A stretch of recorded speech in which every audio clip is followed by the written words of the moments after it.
ನಮಸ್ಕಾರ ವೀಕ್ಷಕರೇ, ಮಧುಗಿರಿ ಪ್ರದೇಶ ತಾಲೂಕಿನೆಲ್ಲೆಡೆ ಬಿತ್ತನೆ ಕಾರ್ಯ ಚುರುಕುಗೊಂಡಿದ್ದು, ಕಳೆದ ವರ್ಷ ಮಳೆಯ ಅಭಾವದಿಂದ ನಷ್ಟದಲ್ಲಿ ತತ್ತರಿಸಿದ ರೈತರು ಈ ವರ್ಷ ಉತ್ತಮ ಬೆಳೆಯ ನಿರೀಕ್ಷೆಯಲ್ಲಿದ್ದಾರೆ. ಯಾವುದೇ ಶಾಶ್ವತ ನೀರಾವರಿ ಯೋಜನೆಗಳು ಇಲ್ಲದ ಬಯಲು ಸೀಮೆಯಲ್ಲಿ ಮಳೆಯನ್ನೇ ಅವಲಂಬಿಸಿರುವ ಮಧುಗಿರಿ ತಾಲೂಕಿನ ರೈತರು ಉತ್ತಮ ಮಳೆಯ ನಂಬಿಕೆಯಲ್ಲಿ ಪ್ರಸ್ತುತ ವರ್ಷದಲ್ಲಿ ಶೇಂಗಾ ಹಾಗೂ ಮುಸುಕಿನ ಜೋಳ ಬಿತ್ತನೆಯಲ್ಲಿ ಹೆಚ್ಚು ಒಲವು ತೋರಿದ್ದಾರೆ. ಇನ್ನು ಬರದಿಂದ ಸಾಗಿದೆ ಬಿತ್ತನೆ. 2024-25 ಸಾಲಿನಲ್ಲಿ 774 ಮಿಮಿ ವಾಡಿಕೆ ಮಳೆ ಇದ್ದು, ಕಳೆದ ವರ್ಷ 558 ಮಿಮಿ ಮಳೆಯಾಗಿ 28% ಮಳೆ ಕೊರತೆಯಾದ ಕಾರಣ ರೈತರು ಆಹಾರ ನಷ್ಟ ಅನುಭವಿಸುವಂತಾಯಿತು.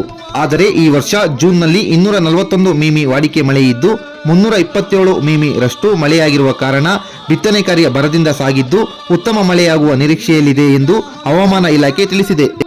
ಈ ಬಾರಿ ಮುಂಗಾರು ಉತ್ತಮವಾಗಿದೆ. ಮಧುಗಿರಿ ತಾಲೂಕು ಸೇರಿ ಜಿಲ್ಲೆಯಲ್ಲಿ ಬಿತ್ತನೆ ಬೀಜ, ರಸಗೊಬ್ಬರ, ಕೀಟನಾಶಕಗಳನ್ನು ಬೇಡಿಕೆಯಷ್ಟು ದಾಸ್ತಾನು ಮಾಡಲಾಗಿದೆ. ಕೃಷಿ ಚಟುವಟಿಕೆಗೆ ರೈತರಿಗೆ ಯಾವುದೇ ರೀತಿಯ ಕೊರತೆಯಾಗುವುದಿಲ್ಲ. ಅಂಗಡಿಯವರು ರಸಗೊಬ್ಬರವನ್ನು ನಿಗದಿತ ಬೆಲೆಗಿಂತ ಹೆಚ್ಚು ತೆಗೆದುಕೊಂಡರೆ ಕಾನೂನು ಕ್ರಮ ಕೈಗೊಳ್ಳುವಂತೆ ಕೆಡಿಪಿ ಸಭೆಯಲ್ಲಿ ಸಹಕಾರ ಸಚಿವರಾದ ಕೆಎನ್ ರಾಜಣ್ಣನವರು ಅಧಿಕಾರಿಗಳಿಗೆ ಸೂಚಿಸಿದರು. ಹಿಡಿದ ಹೊಲಗಳು ಹಾಡುತ್ತ ಉಳುವ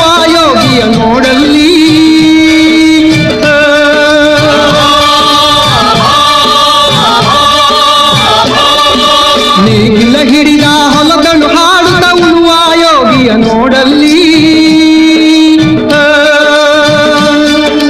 ಫಲವನ್ನು ಬಯಸದ ಸೇವೆಯ ಪೂಜೆಯು ಕರ್ಮವೇ ಹಬ್ಬರ ಸಾಧನವು. ಕಷ್ಟದೊಳನ್ನವ ದುಡಿವನು ತ್ಯಾಗಿ ಸೃಷ್ಟಿ ನಿಯಮದೊಳಗವನೇ ಹೋಗಿ